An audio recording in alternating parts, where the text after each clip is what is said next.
আজকে আমাদের কাছে একটা ইনফরমেশন আসছিল যে এখানে বেঙ্গল থেকে বিহারে যাচ্ছে আমে পেটি করে অনেক রকম মদ যাচ্ছে। তো এই খবরটা আমাদের কাছে আসছিল। তো যেটা বলছিল যে আমাদের সোর্সের কাছে যে খবরটা আসছিল বলছে যে ফরাক্কা এক্সপ্রেসে এখান থেকে বিহারে যাবে।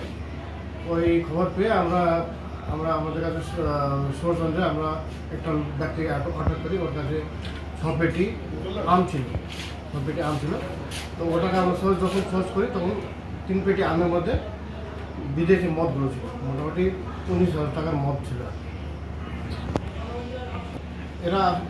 ছেলেটা আসছিল এখান থেকে ফরাক্কা এক্সপ্রেস ধরার জন্য আসছিল। বাড়ি কোথায়? ওর বাড়ি হচ্ছে বিহার, পাটনাতে বাড়ি। ও বলছে যে এখান থেকে পাটনাতে নিয়ে যেতে আর কি। নাম কি স্যার? নাম এখন আমি বলছি না, ইনভেস্টিগেশন চলছে। আচ্ছা, ওর ব্যবসা ছিল মানে মদ নিয়ে যাবে, কিন্তু আমকে উপকারে আমের পেটিতে মদ দেখে আমটাও নিয়ে যাবে, মদটাও নিয়ে যাবে, এইভাবে। ক পেটি আম ছিল?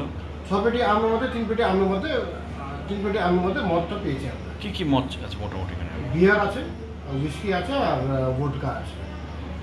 কত অ্যাপ্রক্সিমেট? মার্কেট ভ্যালু মোটামুটি 19,000 টাকা। এটা সাপ্লাই হবে পাটনাতে। কি করবেন? যার কাছে আমরা পেয়েছি তার কাছে আমরা কেস করছি, আর কালকে আমরা সিজন করে পড়বো।